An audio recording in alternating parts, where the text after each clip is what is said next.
If you love opening packs and boxes and you want to learn more about my experience for the last 14 years of opening packs and boxes, then this is the video where I'm going to talk about my experience of hobby versus retail and my experience of breaking and more throughout this hobby. I just want to put it all out there. I've never been the person that likes to break thousands and thousands of dollars on boxes. That's not my thing. But if it's yours, that's totally fine. But today I want to talk about this experience and share with you guys. How many times have you opened a hobby box and you spent $1,000+ and you got $50 worth of cards back? How many times has that happened? Box prices need to be lower. We need to have more affordable hobby boxes out there.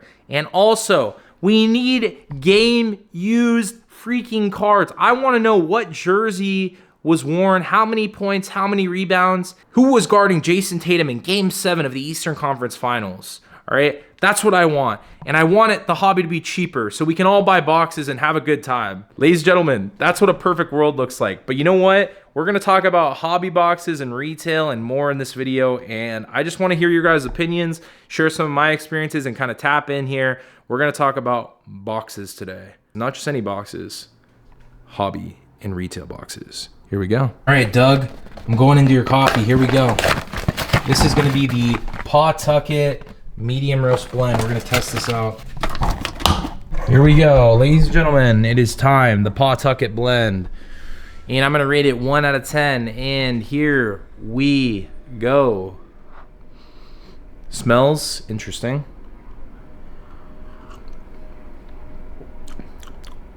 Oh, that's different. Black coffee, 6, 7 out of 10. It's not my usual. I don't know. 7 out of 10. Nice blend. I'll add some half and half. And yeah, shout out to Doug. I appreciate this, man. I'm gonna roll with it. I'll try it the rest of the week. Listen to this sound. We got a red. Oh my gosh, you guys are not ready for this video. Today's video, we've been doing a lot of these tutorial kind of beginner tips, and today I want to talk about wax. All right, what is wax? What is a breaker? My experience with opening boxes, how I like to open packs, and more. I'm giving away 2 free packs in this video. All you have to do is like this video and comment down below. I'm gonna give away a Pixar pack and a PRIZM basketball pack to 2 people. Comment down below if you could make a change to box breaks, breaking, or just the industry as a whole in terms of hobby boxes and retail. What is that change you'd make? To Fanatics, to Topps, to Panini, to Upper Deck, to Leaf. If you guys are watching this, look at these comments. My addition that I'd make is I would make it more affordable for the kids and just affordable for our true collectors like myself. And I would also add game used to all elements. So what's your guys' change? Put that down below, and we're gonna talk about boxes today. When the whiteboard comes out, you know this means business. Today, we are going to talk about hobby versus retail and box breaks in general. From experience, when the pandemic started, retail was booming, right? People would pay go into line up at Targets and Walmarts for the blaster boxes. And the reason for that and the inflation with that was the demand was crazy and there wasn't enough of the supply, and everyone was super bored and they wanted to essentially break these blasters. And from my experience, I was breaking the 1920 blasters, pulling Jaw and Zion and sending them straight to PSA. And if you got them back in time, you could flip the Jaws and Zions, the base rookies, for a ton. The base rookie market absolutely plummeted. Here's the truth, and this is from my experience. Retail sports cards was never meant to make money back. It was just a thrill of an enjoyment. Like, I remember I used to go to football practice, my mom would take me to Target, and I would open 2011 Bowman with Bryce Harper. I reference it a lot because it meant a lot to me. That 2011 Bowman got me going, and I started getting into 09-10 basketball. Tyreek Evans, Brandon Jennings, Blake Griffin. I'm missing the best guy, Steph Curry. When you would open retail, here's the truth about retail. Retail is it's for fun and it's a thrill. It's to get the fix in. It should be $20. You never really pull anything crazy out of retail. I'm not dogging retail. You can pull something out of it. But retail was always meant to be the affordable thrill and the fun. I always called it the fix, the hobby fix. To get a retail box for $20 and maybe pull a couple rookies was great. During the pandemic, that was a big deal to get those rookies of John Zion and send them to PSA. Big deal, big deal. You can make a ton of money. That's not happening anymore in retail. You cannot make money on retail. That's why you see a lot of these breakers. They're buying these 25, let's just say this box was, let's say this was a retail box for $20. you're buying it for 20 and you're gonna sell it for 35. By the time I pay California tax, and they're actually $24.99 now, and then pay shipping, what am I gonna do? Make $5? Before, you could buy like that PRIZM retail Jaw box for 20 bucks, and they were inflated up to 250 at some point.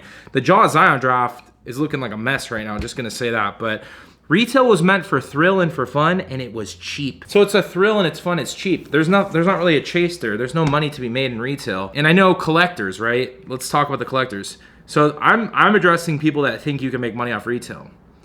That was never the purpose. That was to just enjoy a long day after work, a crappy double day at football practice, for me at least, a terrible chemistry test, or I took physics, or I hated math. I was terrible with geometry, and when I would go, my mom would take me to Target, or by the time I had my license, I'd go to Target, pick up a 2013 Allen and Ginter, or a 2013-14 PRIZM, and chase Victor Oladipo, by the way, and Anthony Bennett. Just saying. It was just a good time. It was a good time. So it was to get it, you know, just kind of like chill out. So that's retail. If I go into a Target and I find PRIZM football, I'll open it for fun. Like, you go into it expecting nothing. Like, this says 24 inserts of PRIZMs. Like, I mean, I remember opening the Luka Doncic of this, what's it called? This was the retail box. I picked out like 5 packs. I pulled out a Pulsar out of 42. You never know. So if you're opening retail and you just want to have a good time, that's great. Just think about like why you're opening it. I probably open a box once or twice a month, and then I open packs like whenever I have a chance. I always thought, why would I spend $750 on National Treasures when I could buy a LeBron James autograph right now for $400? You know what I mean? And that was me in high school. I've always had that mentality to buy the actual card I want instead of chasing something that's 1 in a bazillion. But when you do hit that 1 in a bazillion, I hit a Kobe Bryant 1 of 1 in my first hobby box I ever opened with season update 09-10. Every time I think about it, it gets me emotional because it was my first box I ever opened, and I didn't have to pull anything, because you know the truth about that Kobe 1 of 1, and this is like why I'm getting emotional, is I opened it because I had a good time. I didn't even know I had a Kobe 1 of 1 until I had a binder. Man, this is like, it's crazy. It brings me back to when I was 14. That's why I love cards. I opened this binder up, and I was in my garage, and I was cleaning it with my dad, and man, I can't believe I'm crying. This is ridiculous. It's gratitude, I promise. I remember opening it, and I was 14, and I saw my set. I put the season update set in the binder, and like I think 6 months later, whatever it was, months later, I saw this Kobe was blue, and I remember pulling it out, and it was a 1 of 1, and I was screaming. I was telling my mom, telling my dad, and I was going crazy. And my sister, God rest her soul, I was so excited, and I didn't even know I had that card. And I pulled that from my first hobby box ever. That was like my first introduction to the hobby, and I found out 6 months after I was in the hobby that I pulled that. And I gave that card away to a gift to a Kobe collector. I never have told that story, and I don't talk about it much because it was something I've always held, just like, it always like, it's a core memory that reminds me of why I'm in the hobby, you know. And I got emotional because I miss Kobe, and that was a good memory for me, you know, this hobby. Like, I can't believe I'm crying. Gosh darn it. Oh, gosh. This is embarrassing. It's not. You know what? It's not embarrassing. It's okay to cry.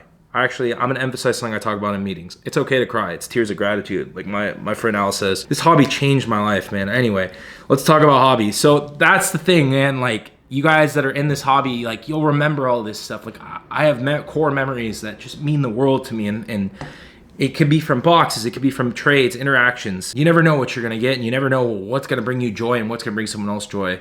I still don't know where that Kobe card is. It's an 09-10 season update.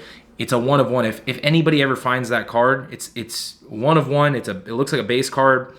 I would pay thousands of dollars for it. If I ever find it, I'm gonna buy it immediately, and I would never sell that card. Anyway, next up, let's talk about hobby. I prefer to buy a hobby box over 20 retail boxes. Why? Because hobby guarantees autos, and there's a chance to pull golds and a bunch of other stuff. Hobby is better. It's a better bang for your buck.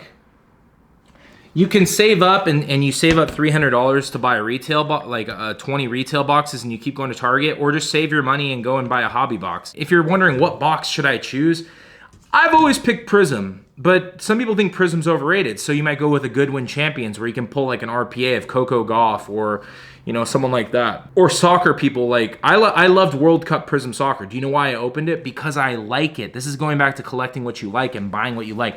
I watch that World Cup, like I watch the World Cup every 4 years. You guys know this. That's the only football that I will participate like all my whole entire like existence into. It's the World Cup every 4 years. I was hooked on the Qatar World Cup Prism because I opened every single box. I don't have any boxes on hold. I opened it all. We'd go on YouTube and the blowout forums and like Justin TV and Blog TV and rip. But I'd go on and be like, all right, guys, we're going to rip Crusade basketball. Remember Crusade? Nobody remembers that probably, but it was like 12-13 or 11-12. I'd be like, all right, guys, I'm thinking about doing a group break with Crusade basketball. And this is what I would do. I would go on Dave and Adams or Blowout and I would tell everybody, people would mail me money in plain white envelopes like this. They would mail me $20 to pay for the break, and $20 got you like 10 teams or whatever. It was 30 teams, $3.75 a box. And what I would do is I'd go on Blog Team like, here guys, let's watch some of these Crusade breaks together. So we'd watch the Crusade breaks. I'm like, oh, we'd watch the breaks to see what was in the product. If there's a bunch of bad boxes or just sticker autos, then it's not worth it. If there's on-card autos or game-used jerseys or, you know, a set that you think's gonna take off, then yeah. The problem is, it's like, man, there's zebra prisms, there's elephant prisms, there's rhinoceros prisms. You know, next thing you know, we're gonna have Toy Story alien-themed prisms. There's too much out there, you know, and that's a whole nother ball game of like, what is rare and what's not rare. It's way mainstream. There's a lot of social media. There's a lot of news coverage. This is a way bigger deal than the 90s. Like, and, you know, people have asked you, do I think the market could crash? It's like, I think it's just adjusted. You know, I'm going to collect whether the market crashes or not. I was collecting in post-recession, and people were not really buying stuff. It was like fluctuating, like buying what you like all over again, you know? So hobby versus retail, pick the hobby box. That's my experience with it. At the end of the day, you know, you're just like, the whole ripping concept, like it's just a good time, you know? It's a good time. I like this box has been sitting. I've had 2 of those Prism boxes just sitting there. I picked up a couple extras and like, it's just a good time. I rip a pack every once in a while. If I'm just coming back from filming or going to Burbank, I'll just come back and rip some packs. Chet Holmgren rookie, there you go. But it's like, look at that. If I would have bought that pack for $5, like, these base cards, I'm gonna give away to kids or get them autographed. That's a whole nother ballgame. Getting stuff autographed, that was the best thing to do.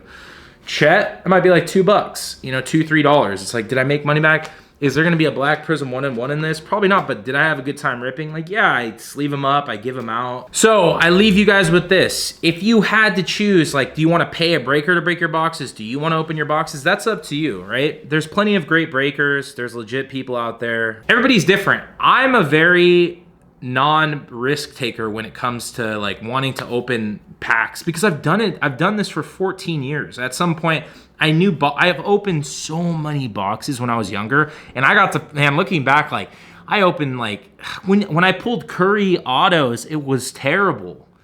I wanted Jennings and Tyreek Evans. Like, man, you guys have no idea. Like, Giannis wasn't even a thing.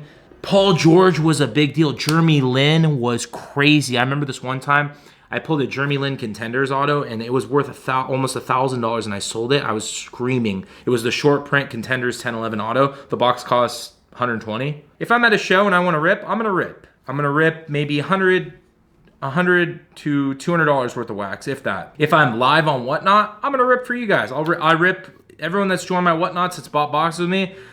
I'm not gonna lie, we've had some good boxes, which is crazy. I've pulled some crazy stuff, can't believe it. And those were loose boxes we've been buying. I don't buy from distributors or anything, so like we've had some good luck. But like at the end of the day, it's a good time. You know, I enjoy ripping boxes for people. I enjoy interacting. We don't really break, like we're not a weekly breaking page on Mojo Sports. You know, there's other people that break. That's not my thing. I break like maybe like once a month. You know, I'll get on and have some wax to break. And honestly, I love giving it away. I love giving wax away. I love giving packs away. I like seeing people's reaction when the kids, when we give them a hobby box, or we give somebody that doesn't even know like their first experience, and they get that experience, that 14-year-old feeling, you know.